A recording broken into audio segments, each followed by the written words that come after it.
So how the heck have OnePlus swooped in with the Open and made arguably the best foldable, and the one that I would genuinely want to carry around every day and use as my main phone? Well, it may be OnePlus's first folding phone, but it certainly ain't Oppo's, and they're launching an identical Oppo Find N3 in China. Obviously they are sister companies, they're under the same sort of umbrella corporation from BBK, really except for the Oxygen OS software and the fact that this is launching here in the UK and the US and other Western markets. This is essentially an Oppo folding phone. So let's start with this design, and while the ludicrously large camera module may not be everyone's cup of tea, it does actually make for a helpful little ledge to rest some of the weight on your finger. And I'll forgive it because it's actually a really good camera. In fact, we have 5 cameras, 3 on the back here, and then 1 selfie for each screen. Although, except for maybe making video calls, most of the time you're going to be using these main cameras with the cover screen as a viewfinder. Of course, it folds fully flat, as you would expect. It's lighter than a Samsung Fold 5 and thinner. We're talking 5.8mm when it's unfolded or 11.7 when it's folded, which puts it about halfway between the Fold 5 and the Honor Magic V2, which I do still think offers the best-in-class hardware for a foldable. It comes in 2 flavors. This is the Emerald Dusk color, which is basically just like a nice OnePlus dark green, or should I say Oppo green. It also comes in a Voyager Black, which actually has a vegan leather material on the back. This is glass. We get IPX4 resistance, which means it will survive a splash of rain, tougher glass, including a new ceramic guard for the cover screen, not to be confused with Apple's ceramic shield. And OnePlus say it's tougher than Gorilla Glass, although the main tablet screen uses a ultra-thin glass or UTG layer. I also appreciate OnePlus have added an anti-reflective coating for this main tablet screen, and again, if I bring in that Galaxy Fold 5 side by side, you can really see the difference, which obviously is very helpful if you're watching videos and movies on this tablet screen, because the basically square aspect ratio means you're going to get some pretty chunky black bars if you're watching videos and movies, which is pretty useful. What's not so useful is how much of a fingerprinty, smudgy mess these screens are. Like, it literally picks up every little piece of dust and grubby little paw print that you've put on the screen. Definitely bring a microfiber cloth with you. On the side, we have an alert slider, which I'm always happy to see, a volume rocker, the power button doubles as a fingerprint reader, plus of course we have face unlocking. We have a triple speaker setup, strangely enough, designed for spatial audio and will also adapt based on what orientation you're using it. And these sound pretty good, although there is a bit of distortion and tinniness at the highest volumes. So, suspicious travelers, what are you doing in Mondstadt? But the best bit, no, the 2 best bits. If I bring in the Fold 5 again, just look at the difference with that crease. The OnePlus Open has the most subtle crease I've seen on a foldable so far. Magic V2 not far behind, and then the Galaxy Fold, and then, well, the Pixel Fold, which honestly just looks like a prototype device. OnePlus also used the same Flexion hinge that Oppo introduced earlier this year in their foldables. There's a good amount of flexibility in flex mode, it feels good in the hand as the YouTube cliche goes, and just little things like how it sounds when it closes. It all feels very well made. But the second best bit is this cover screen, because thankfully OnePlus have gone with a normal 20:9 aspect ratio here, which is the same as most traditional smartphones, unlike, say, the Galaxy Fold 5 with its kind of remote control, super narrow screen, which just feels claustrophobic to use, especially with your typing. So I'm quite happy to use this cover screen 90% of the time, and then unfold it if I want to have a couple of apps side by side, or maybe read an article or a book or play a game. So on the front, we have a 6.31-inch cover screen with a 10 to 120Hz refresh rate, and opening it up, we have this 7.82-inch, near enough 1-to-1 square tablet screen. Now this is a slightly higher end screen. It has a more efficient LTPO3 display, so we get 1 to 120Hz, also a faster 240Hz touch response rate, 1440Hz PWM dimming, Dolby Vision HDR, and it is insanely bright. We're talking 1400 nits with regular typical use, and up to 2800 nits outdoor peak brightness. Although after a few minutes it will start to dim, but that super duper brightness also comes in handy when looking at photos in your gallery. OnePlus call it Pro XDR. Again, someone's definitely been copying Apple's homework when it comes to naming features, but it makes highlights in your photos really pop off that screen.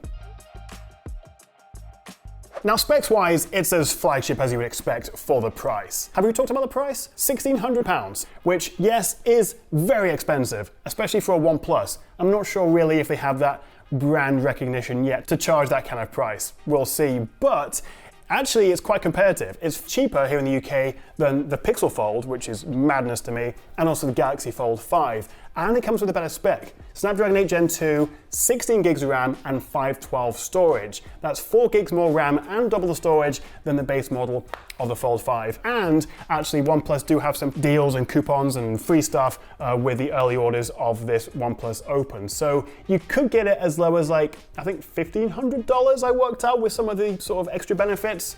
It is a lot of money, but it's actually not bad at all for a folding phone. So as you would expect, this is incredibly fast, and it runs every game as flawlessly as you can right now on Android. Now in this 20-minute stress test, the OnePlus Open didn't quite match the Fold 5's high score, but it did beat the low score, and we have a higher stability rating. You can see on the graph, the Fold's performance starts to dip after just the second run, whereas the OnePlus barely breaks a sweat until the 9th. Also, look at this. The Fold 5 had used 12% of its battery versus just 5% on the Open. It stayed cooler throughout, the frame rate was the same, so I would call this a big win for the OnePlus. I've also been really impressed with the battery. Now inside we have a 4,805 mAh cell. It's a dual cell design, so we've got a big one, I think on this side, and then a smaller one on this side. 4,805, which isn't quite as big as the 5,000 mAh we get in the Honor Magic V2, but it is 20% bigger than what we get in the Galaxy Fold 5. But I did use this and the Fold 5 as similarly as possible over a full day, and I ended up with about 22% of my battery left on the Fold 5 and 30% on the OnePlus Open. So this does last a good amount longer, like a good extra hour or so over the Samsung. And it will comfortably get you through a full day. However, when it comes to charging, I have some good news and I have some bad news. The good news is that it does support OnePlus's 67 watt Super VOOC charging, which means you can go from 1 to 100% in about 42 minutes, which makes it one of the fastest charging phones over a wire connection you can get. Great. The bad news is it doesn't support any kind of wireless charging. Neither does the Honor Magic V2, and yes, the Galaxy Fold 5 is a little bit thicker, but that has wireless and also reverse wireless charging.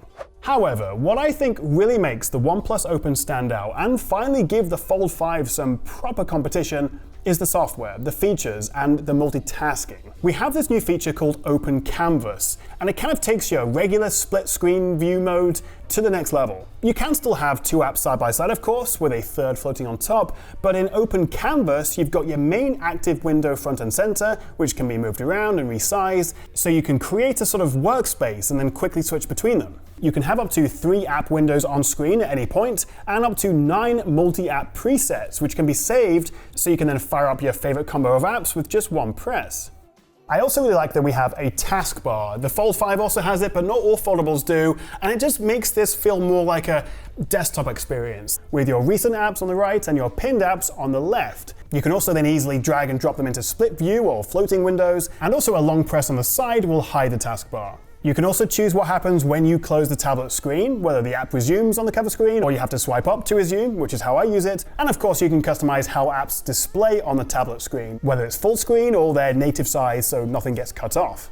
There's also a handful of apps that make use of putting your phone in flex mode, although really it's only the camera and YouTube that make any sense to me, as it utilizes the folding design to become its own little stand, which is very helpful for taking remote shots or watching a video without having to find something to prop it up against.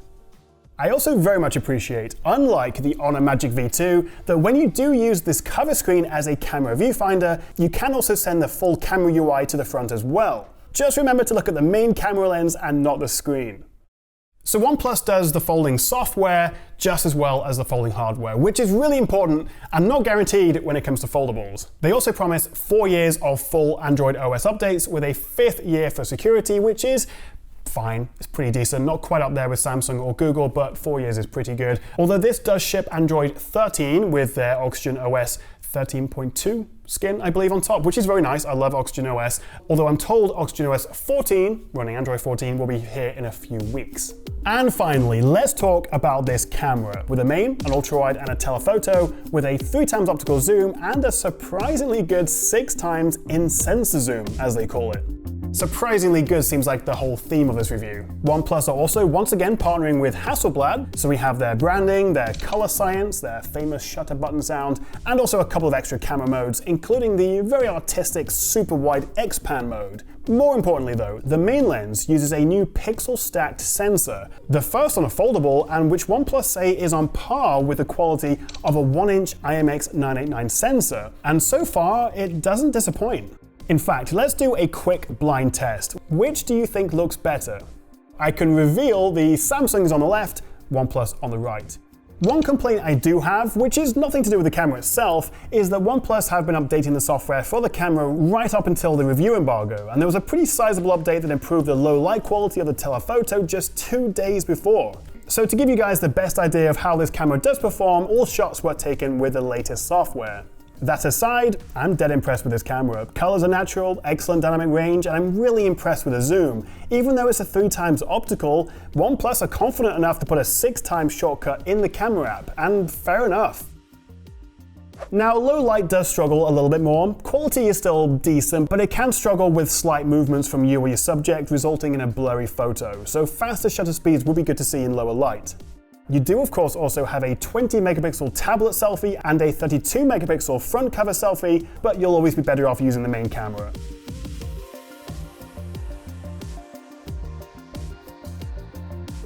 I would also say that video has never been the strongest point of a OnePlus camera system, and here the quality is solid if not exceptional, and also is a little bit frustrating that there aren't any zoom shortcuts. You have to manually zoom in and out.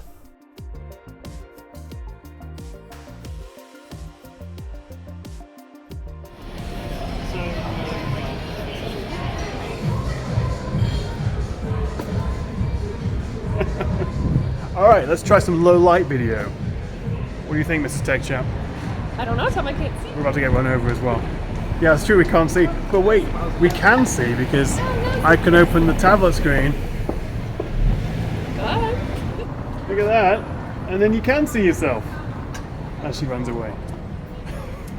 So this is what I'm looking at. I'm filming it on the iPhone right now, but let's switch back to the OnePlus. And yeah, let me know what you think of the low light video.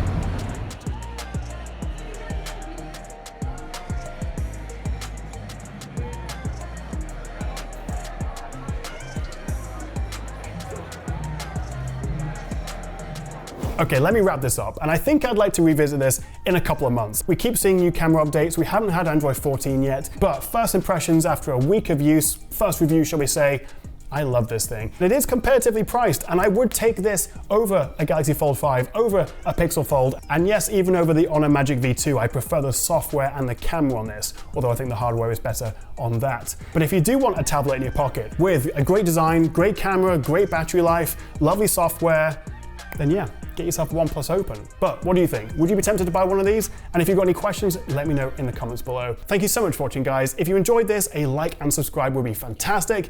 I'll see you next time right here on the Tech Chat.